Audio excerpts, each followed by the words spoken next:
Okay, so yesterday everything we did was like a nice pretty square root or cube root. So like if I give you the square root of 4, what would you say that is? 2. Okay. So what happens is today things are not going to be pretty. Nice pretty square root. What's going to happen is, like for number 1, you're going to get something like this. Square root of 28. Square root of 28. So when you're looking at these, because we're doing square root, I specifically am going to look at these numbers. Okay, I don't care right now about these. I want to look at these over here. 4, 9, 16, 25, 36. And I'm going to say, well, which of these perfect squares, when I say perfect squares, I'm talking about the ones that are underlined. Which of these perfect squares goes into 28? 4. 4 times what? 7. 4 times 7. Okay, so what I'm going to do is I'm going to rewrite 28 as square root of 4 times 7. Yeah, we're just going to break each one down. Okay, so what is the square root of 4? 2. So that's going to come outside the radical. Do I know the square root of 7? No, so it stays inside the radical. And that's the answer. Now here's what's nice about this. You can check your answer. You can't get from here to here with the calculator, but you can check and make sure it's right. Put in square root of 28. Mine will look a little different than yours. You get some ugly, weird decimal. Colin, stop. And then put in your answer, 2 square root of 7. If you get the same ugly, weird decimal, oh, it's so dark. There you go. If you get the same ugly, weird decimal, then you know that it's right. Okay, so use that to your advantage and check your answers. Because mine's an older calculator. I will get a new one so you can see what.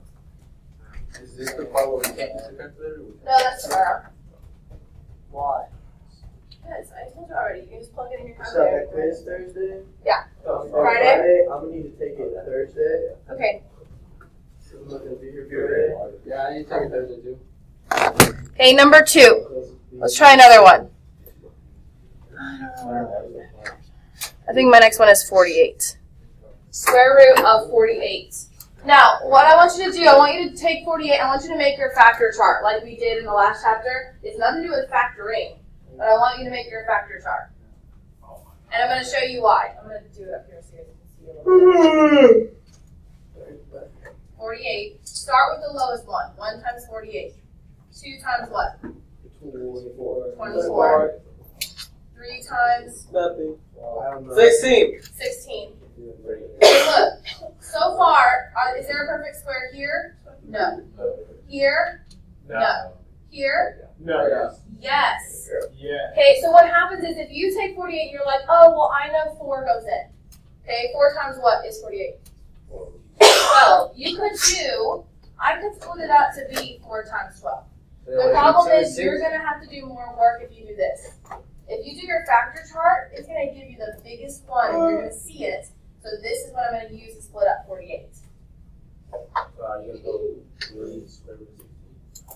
Yeah, square root of 3 times 16, yes. Well,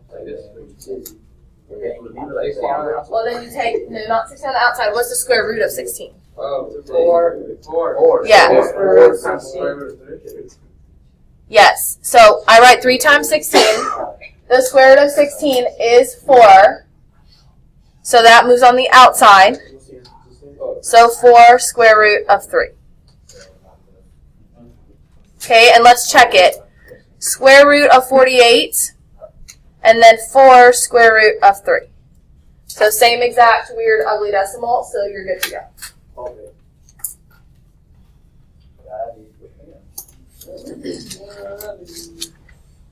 Okay, next one. So now I'm going to put a number in front. 5 times the square root of 72. Okay, so what I'm going to do is I'm going to take 72 and make my factor chart like I talked about with 48. Okay, if you make a factor chart, you're guaranteed to find the first or the biggest perfect square, which will save you time in the end. So 1 times 72. Does 2 go in? Yeah, 2 times 36. Do I have a perfect square yet? Yes, I do. Wait. You can do 9 times 8, but if you do this, you're going to get the biggest one. You're going to get 36. Okay, so now I'm going to split this up. I have 5, and then inside here, 2 times 36. What's the square root of 36? 6. What do you think I do with it out here? You multiply it, yes. I'm going to write it so you have it here. 5 times 6. And the 2 stays on the inside. So what's my final answer? 30. Perfect. And so then double check that. Can you see that? No. 5 square root 72. And then 30 square root 2. So we're good to go. So far so good? Yes. No. I'm lost. I need help. Oh, okay. You're alive. Okay, number 4, negative 3 square root 192. So you don't worry about the negative 3 right now. You just look at the 192. Right now, move. I already told you don't sit there, so move over here. Take 192 and make your factor chart. Start with 1. 1 times 192. 2 times what? As soon as you hit a perfect square, you can stop and go ahead and simplify. So you're looking for, once you make like your factor chart here, like neither of these are on my list. Neither of these are on my list. But as soon as I got to 16, I had a perfect square. What side is on? 60. It doesn't matter what side it's on. Yeah, not 62. 64 times what? 3. Yes. So if you were doing this, 1 times 192, 2 times 96, 3 times 64, as soon as I hit 64, there's my perfect square. So negative 3, and then I go 3 times 64. What's the square root of 64? 8, so I bring that on the outside. Okay. Negative 24. Is that what we're talking about right there? Yes. Oh, snap. Negative 24. Perfect. Okay, who did I lose? Go for it.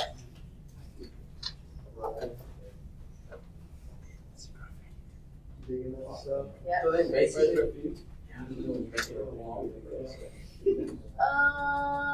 well, if you make it a 4, it's 4. Not necessarily. You mean when you make, if you went to 4 here, like 4 times a year? 4 times something? I don't know, what is 4 times? No, but then you said it doesn't matter what side the square. Oh, right. No. I just always go over, I start here and I start with my smallest number. 1 times 192. Then I go to 2. 2 goes in. Then I go to 3. 3 goes in. But yeah, you can switch these. That doesn't matter. I swear. Okay. You see how 64 is the perfect square? Yes. Okay. Well, what if the 4 was on the other side? Where it says 1, 2, 3. Right here, 1, 2, 3. If you go to 4, Yes. 64 is a perfect square. Oh, yes. And then you told me it doesn't matter what side it's on. As long as you make it a 4, you get a perfect square, right? So this would be, You get it? yes. This would be 4. Okay, let me hang on. Let me do it. Guys, let me show you something, because I see what you're asking. It's a good question. Oh, now it shows up. Whatever. Okay, so look, if I had gone, guys, look, pay attention. If I had gone here and I didn't realize that 64 was a perfect square, and I had gone here and I said, oh, well, 4 times 48. Okay, so then I take those and I go negative 3 square root 4 times 48. What's the square root of 4? 2. So I bring that out, and now I get negative 6 square root 48. Okay, the problem is, sorry about that green. The problem is it's not all the way reduced. Because 48, I can keep going with 48. Okay, so really, if you could keep going, let's see, 48 would be 2 and 24. 2 and 24, 3 and 16, 4 and 12. So again, you could pick this one or this one. So that's why when I do my factor tree, if I pick the biggest perfect square, the 64 instead of the 4, it saves you a lot more work. It's not all the way simplified. So that's a good question. I see what you're saying now. Okay. Number 5.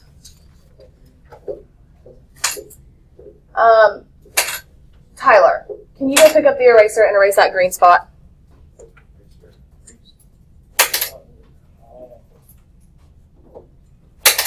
Thank you. Okay, so the first 4 that we've done were all squares. Now I'm doing a cube root. The only difference is I'm going to look at a different list.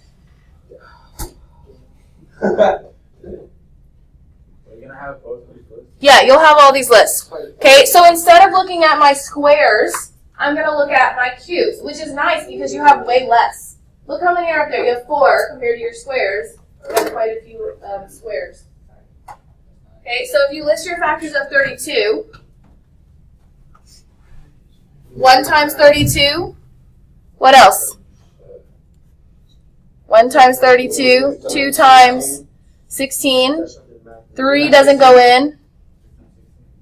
Does 4 go in? 4 times 8. Okay, so here's where it gets tricky because a lot of people will forget that we're doing cube root and you'll say, oh, well, 16 is a perfect square. I'm not doing a square root though, I'm doing a cube root. So I need this one right here, I need this 8. Okay, so I split it apart. 4 times 8. What is the cube root of 8? 2. So 2 goes on the outside. Cube root of 4 stays on the inside. Yes, I will give you the numbers. Okay, can I check this to see if it's right? Yeah. Yes, do you remember where, say it again? Dakota? Where'd you get 2 from? Right here. 2 to the 3rd equals 8. Okay. So then because I saw 8 here, I knew it was a perfect cube, and so the cube root of 8 is just 2. And you don't have to multiply them like you do on the cube? Well, okay, so the little 3, you don't touch. If I had another number, like I'm going to do a number in a second, like this, 2 cube root of 54. So this will get multiplied. This doesn't get multiplied. It's just like telling you what the root is. Oh, okay. So see right here, there's no number. So like on the test, say it has like square root of 54, it has like a little 3 there, so you gotta cube it? Yes. Alright, cool.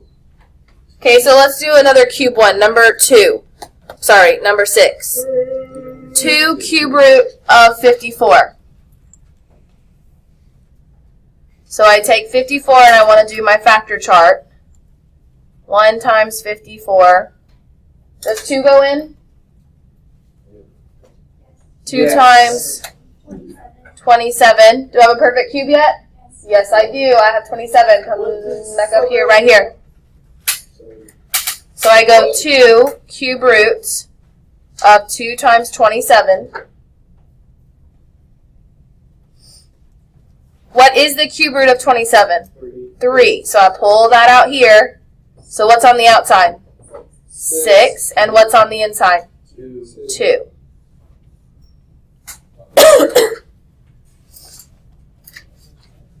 Okay, how do we feel about the numbers? Because we're about to move to the letters. Oh yeah. Oh yeah. Okay, we feel good about the numbers?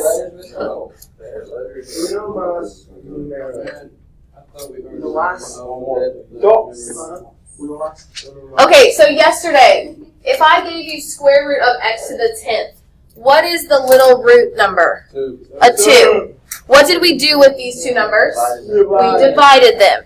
So I would do 10 divided by 2, which gave me x to the 5th. So all the changes today, instead of it being a nice even number, it's going to just be not so pretty. So number 7, let's do square root of x to the 15th. Square root of x to the 15th. If it was a cube root, yes, because 15 divided by 3. It's 5. What's my root right here? 2. Does 15 divide by 2 evenly? No. So here's what you do. Let's make it something it does divide evenly.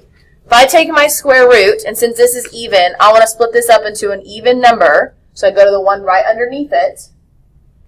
What's left over? 1x. Okay, I'm going to keep that 2 there. Can I divide 14 divided by 2? Yes, I get 7, so I put x7 on the outside. Can I do 1 divided by 2? No, so that stays on the inside of the square root. It's the exact same thing we were doing with the numbers, like when we had a 4 and a 7. The 2 can come out, the 7 stays under. Same thing with this. If you can divide it, it can come out. If not, it stays underneath.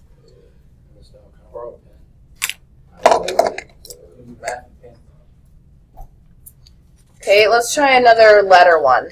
Number 8. Square root x to the 5th, y to the 8th.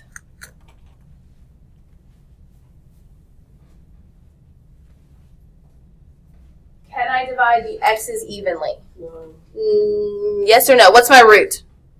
2. Can I divide it evenly? No, I can't. So let's split it up. So I have a square root. If I take this, what do I want to split that up into? 4. Good. 4, and then I have 1 left over.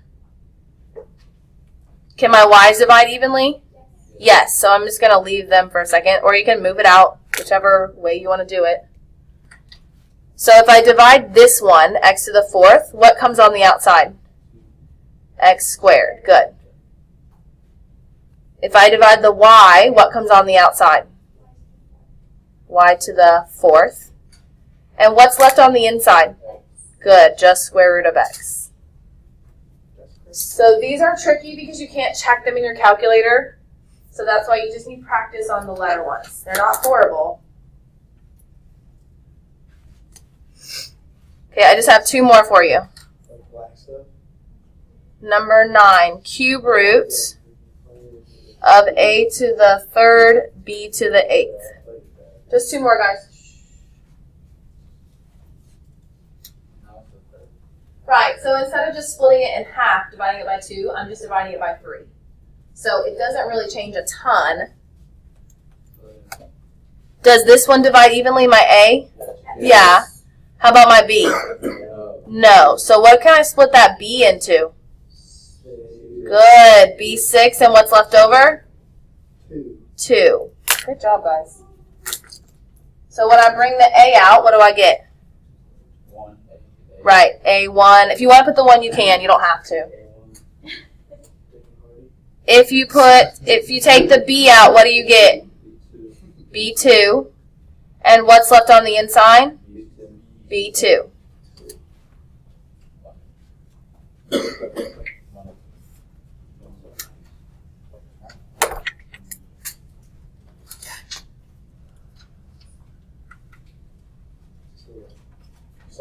Okay, last one.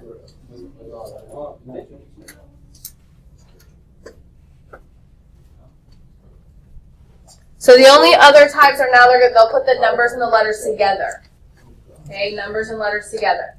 It's no different. You just do it the same way. So let's start, so if there's nothing there, to square root. So let's put the 2 there if you want. Let's start with the 50. What can I break 50 up into? 25 and 2. 1 and 50, 25 and 2, or 2 and 25. There's my perfect square. Okay, so I'm going to start breaking this up. I have 2 times 25. For my x's, x3 does not divide with the 2, so what do I split that up to? X squared times x. Right, and then you can leave the y. That's what everyone's been saying. I'm like, really? I mean, maybe, I don't know. Okay, so what can come out? No, it's not easier. Right. The 5 comes out. What about the x, 2? X. And how about the y4? Y2. Good. And what's left on the inside? X, Y squared. Wait. Whoa, hang on. Wait. It's just X. There's something else. 2. There we go. So what I do is once I bring it out, like look, I've double underlined everything I took out, and then the leftovers are the 2 and the x. Oh, okay. I know the rest.